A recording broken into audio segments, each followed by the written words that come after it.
The night is suffocatingly hot. The air is thick with monsoon humidity. It is New Delhi, and we are looking at the Prime Minister residence. It is a sprawling, heavily fortified compound housing. There are 3 layers of electrified fencing, anti-aircraft batteries on the roof. But what if 24 U.S. Delta Force operators dropped directly into the heart of this impossible fortress? The airspace above the Prime Minister residence is dead silent. The Indian radars show nothing but clear skies.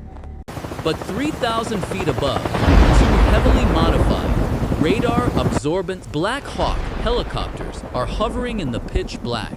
The side doors slide open. 24 shadows step out into the void.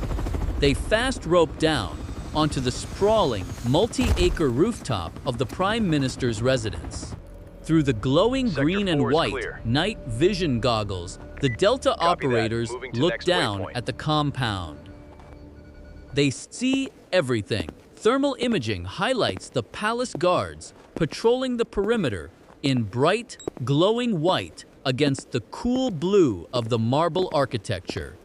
The guards look completely relaxed. Delta does not rush. They move like water. The operators stack up on the roof access doors. First, the grid dies. A localized cyber intrusion severs the palace from the city's power grid. The massive floodlights instantly shut off. The cameras go dark. The sprawling estate is plunged into absolute, suffocating darkness.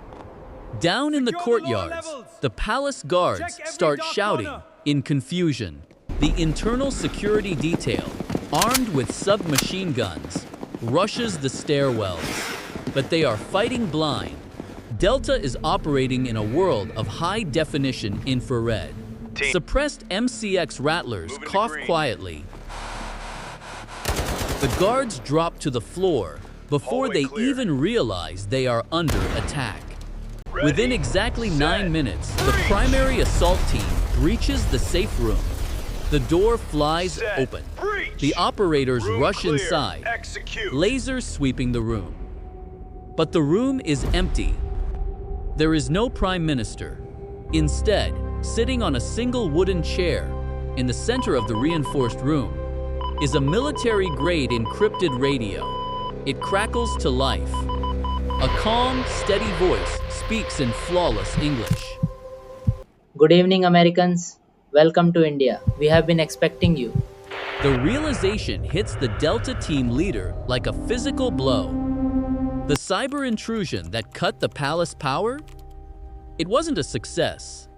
It was a honeypot. The Indian intelligence apparatus didn't lose control of their grid. Suddenly, the backup generators don't just kick on. They flood the entire palace with blinding, high-intensity strobe lights specifically calibrated to instantly wash out and blind anyone wearing night vision goggles. The operators rip the NVGs from their helmets, cursing in the sudden glare. The heavy reinforced steel blast doors at both ends of the corridor slam shut. Magnetic locks engage. The operators are completely sealed inside a localized kill box. Outside, the stealth exfil chopper radios in, panic cutting through the operators' earpieces.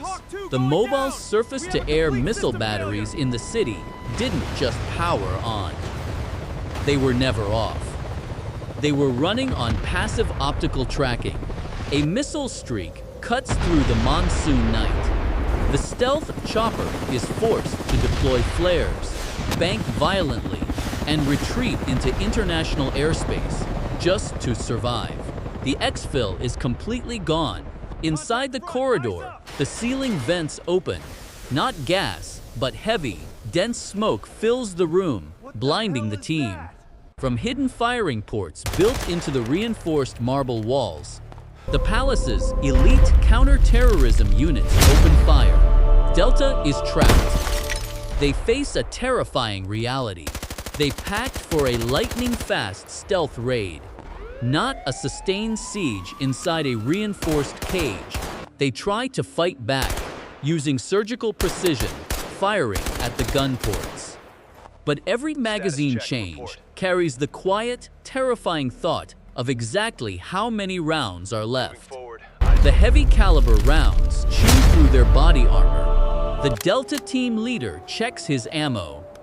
He is on his last magazine. The rest of the team is calling out dry as their primary weapons click empty.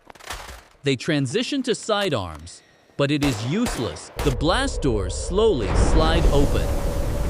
But there is no escape route. Standing in the hallway are hundreds of heavily armed, elite commandos, their weapons perfectly trained on the doorway. A crossfire of hundreds of red laser dots painted across the chests of the remaining Delta operators. They are completely outmaneuvered, outgunned, and outsmarted by an intelligence agency that played them from the very first step. The team leader lowers his weapon. The raid has utterly failed. And of course, remember, this is completely a thought experiment.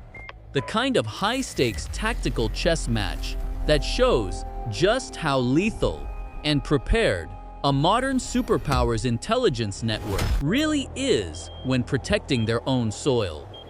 I hope you enjoyed this twist on the scenario.